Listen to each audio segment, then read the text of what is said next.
Good evening and welcome to Tucker Carlson Tonight, the show that is the sworn enemy of lying, pomposity, smugness, and groupthink. One other report tonight from the American higher education arena in the Trump era. Tony Makula is a longtime math professor from the State University of New York at Geneseo. Shortly after the election, Professor Makula sent a mass email to about 600 of his colleagues, but addressed to unnamed Trump supporters. It began this way, quote, "So you voted for a candidate who embodies the white power movement and was enthusiastically endorsed by the Ku Klux Klan, neo-Nazis, and other white supremacy groups. I think it's perfectly reasonable to ask you the following questions. 1, do you believe in white power and the supremacy of the white race? 2, do you believe that a multi-ethnic and multicultural democracy can succeed? Yes or no? I will respond accordingly." Well, joining me now to expand on what he meant by all that is Professor Tony Makula. Professor, thanks a lot for joining us tonight. You're welcome. The letter didn't start like that. The letter ended like that. Okay. Well, that was in the letter. Then my apologies, but that to me that was the sort of meat of it.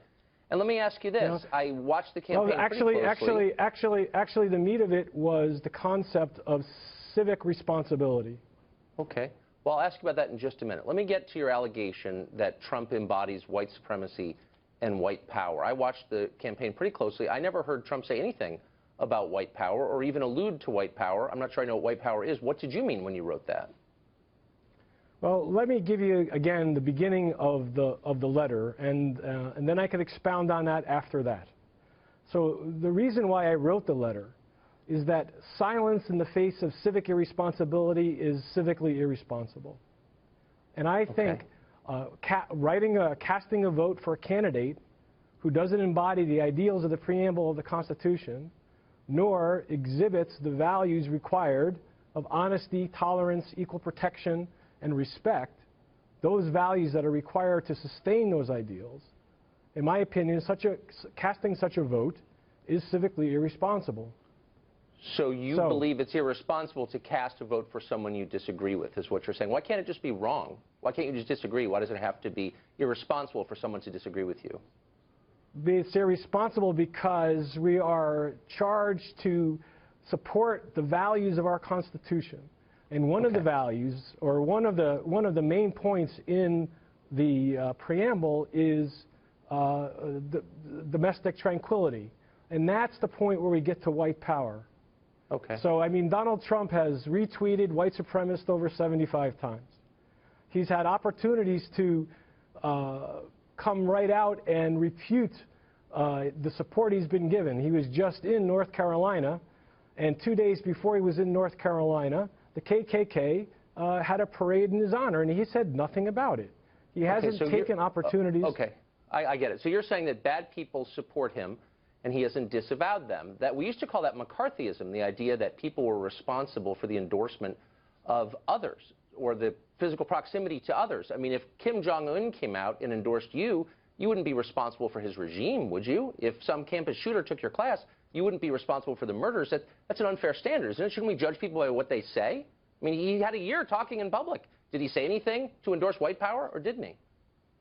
Yes, he did endorse white power. I mean, he's essentially by deporting, by his building the wall, this is what really emboldened the white power movement, and realized that Donald Trump was their embodiment.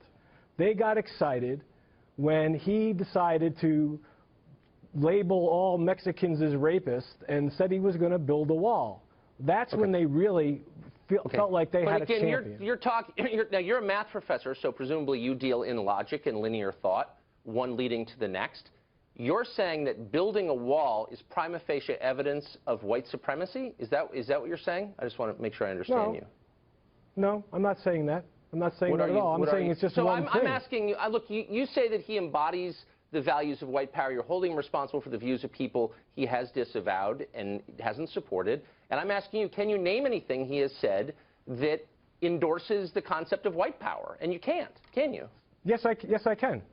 Okay. He retweeted a quote by retweeted a tweet by a guy by the name of White Genocide TM, and this tweet irresponsibly said that white murders where 81% of white murders were committed by African Americans. It's a complete falsehood, and Trump retweeted it. The correct percentage so getting a crime stat is 14%.